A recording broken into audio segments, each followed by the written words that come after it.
Guys, in the last video in part 5, we explore that LED that is blinking. I call it the TX LED, and also for the RX LED, like blinking and then blink also. We just explore about the timing, but in this video, let's explore what those blinking LED mean, what do they represent, and with the use of the OSC482H, let's decode that using the protocol capability of the virtual oscilloscope using the UART protocol analyzer. Before that, guys, I would like to make a clarification that what I'm doing it right now has nothing to do with the sound quality or the acoustic performance of our DIY power amplifier. What I'm doing it right now is to prepare for the next project using powerful virtual oscilloscope like the Loto instrument, which we need it for a deeper analysis of the digital signals or the digital bit stream. This is basically a demo how to use the Loto instrument using the HMI, the human machine interface front panel hardware that I have it here right now while I am traveling somewhere on earth and enjoying the travel actually with my best buddy virtual oscilloscope plus my HMI human machine interface front panel and of hardware. Course enjoying a free coffee. It's actually cold today, about 10 to 14 degrees in this place and about 22 degrees inside my room. My project can actually tell you what is the temperature right now. It's 23 degrees centigrade. In this country, they use Fahrenheit. But the LabVIEW program that I made, it can easily translate the degrees centigrade into a Fahrenheit. Well, that's not cool why I'm talking about LabVIEW, but I can actually translate the degrees centigrade, like the 23 degrees centigrade on the front panel of the HMI LCD into a Fahrenheit. Can do that with a tweak of a program plus the man-machine interface on the LCD. That's a lot of things to talk actually, and I start to talking nonsense once again, and I'm losing the focus. Before I lose my focus with a lot of things in my mind, projects, Class L power amplifier, which I am researching right now. Well, I think I have to deep dive right now on the UART protocol. Alright guys, let's try this. Let's decode the long bit stream of about 38 milliseconds, or to be exact, that is like 38.382 milliseconds. And there you go. I need to make the waveform presentable on the PC screen using the technique that we have learned in the previous videos, the setup and how to position all of these cursors, the waveform, and so on and so forth. And then once we've done that, I can do the reading using the cursor, and this is about 38.382 milliseconds. We measure in the demo part 5, and now since we are using a UART protocol, here is the decoded data where it is shown on the waveform itself. In the waveform, you get actually the decoded data, which is they are in hex, like K4, 36A2, 58, so on and so forth. Those are the hexadecimal numbers that we don't use normally, the hexadecimal, but they are there for the sake of better representing a bit stream. They use the hexadecimal instead of a decimal number like 1 to 100, which we used to started when we are like just a kid. And you can see the result in here. You can see the first one is the A4 36A261 00. So where is that 00? Yes, you can see it's 0, because you can see the waveform by judging Earth. You can see in here. You see it's just like a logic 1 in here and then a little bit of logic 0 in here. And if you invoke again the cursor, if you wanted to see the logic 0 in here, there you go. And then you can see that I'm going to use the B. There you go. Isn't it cool, guys? That is 0.133 millisecond. Wow, that's super fast. That's really cannot imagine the timing, but the virtual oscilloscope can tell you what is the timing is. If it's for data gathering, you can see the decoded, this is the setting and this is the result, and you can actually export that one like it is a txt or csv. That is the continuous separated values, so I'm going to use this one that I can export immediately into Excel. So let's save that one. I put that one into part 6, and let me put a new folder and I call it data. There you go, data, and then save it like HMI UART on TX, and I put this as waveform 2. There you go. All right, save it. That folder right now, which is in my D. That's a part 6. Whoops, what did I done? And there is a data in there, and I can invoke that one. Should be opening in an Excel, and you can see that the data are actually in here, like the A4 in the waveform. Let's see that the A4, where are you? Okay, so the A4 in here, and going back again, it's the same as the first data decoded is A4, 36, and A2.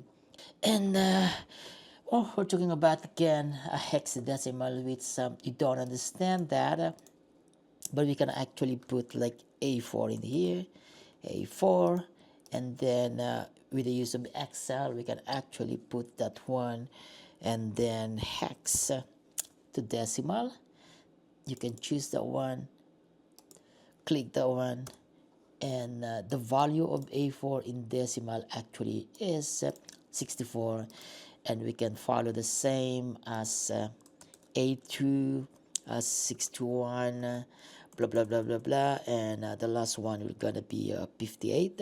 I just jump into that, put a one, and just have to copy the one, and it will give you the decimal as well as in here. And this is hex, and this is decimal. There you go. So it's easy as 1, 2, 3 for data gathering right now, which is pretty awesome to use the OSC482 or other oscilloscope that Loto has in their own inventories for the range of oscilloscope. I got it, the OSC4, which is a 4-channel, guys.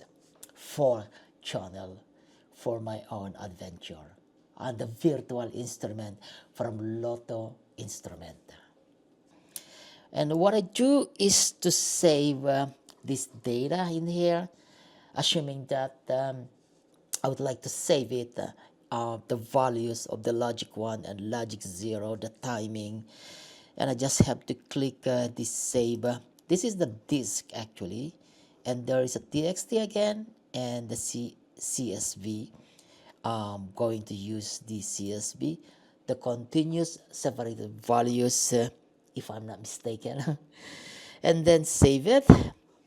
And again, I'm going to go to my project and data, and that is the HMI waveform 2, save data, and then save it, and go to the folder that is HMI waveform 2 save data, and I'm going to open the Excel. The purpose of that is let me take a look at what is all about this data. So you can see this right in here. Okay, so number 6 is started the data, and let's see how many. That's not the right way to do that. In fact, Control Shift and the arrow, and it will take you there at the end, the bottom line of the Excel file. And there are about 132,000 guys, 132,000 data that I'm trying to analyze in here. Again, this is just a demonstration. I'm not really going to the deepest of the deepest about this analysis, but just in case that I will need it soon, which is I normally does in other project. Well, that's a long story again, and I began to start talking about nonsense once again. And then what I'd like to do is to graph that one using insert and the graph. The best thing I can do is the line graph, and there you go. I graph it, and let's see how it looks like. Okay, I do that manually, and let me do better. Okay, so this is the graphical representation of the what's the maximum, like again 132,000 values, which is this one, exactly almost the same as the one we have it in here in the data in the OSC482 actually. So if I'm going to zoom that and put that into a better viewing position that I can see and make a comparison with the Excel file, then that's how it looks like. Okay, let's me put that one side by side. And you can see the zero values in here. That's the zero values. It's well, it's a kind of demonstration. That's what I'm doing it right here. I don't know the purpose of this hexadecimal number right now. It's beyond this video, and I'm not going deeper on it. What I wanted to do is just a shallow information, how you can able to use the OSC482 into a certain project that have the transmission of a TX and RX over a UART line. This is a demonstration. That's how shallow it is. And a demonstration how easy to decode the UART data. That's the point. That's my point. I think I really need more coffee. I could not think lively right now. And I think I need more coffee. I have to go down and get a coffee. You wanna come with me, guys? It's still like 5:31 in the morning. And what's the time in Asia? Let me see what's the time in Asia. Oh, it's 6:27 in the evening. It's just like it's reverse. Let's go get some coffee, guys. Come with me. Come with me.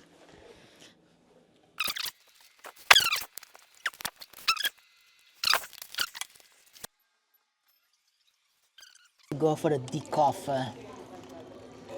All right, there you go. It's cold outside. This is what we can see outside, but probably I can do some kind of blogging in here without disturbing the people. Was having a breakfast right now. Frankly speaking, guys, it's cold, but the coffee will going to make me warm. So we're gonna continue the discussion in here about the UART protocol. I'm not going deep down into the setup right now, like the baud rate of 9600 bps, bit per second, or that could be about 200. But those are the necessary setup for the receiver and the transmitter, and that should be I'll discuss in the next videos, not in this videos, to make this video just for the presentation and how you're going to use the OSC482 to capture the UART signal or the TX signal. I think there is a more important question. Where is this TX signal coming from? And that's the one that I would like to discuss it in here. While I'm outside and observing all the cold, missing my place in Baguio City, the Philippines. Once again, out of my focus, but this is the Arduino Uno. This is a hardware with a microcontroller inside, whether this is R3 or R4, it's the same.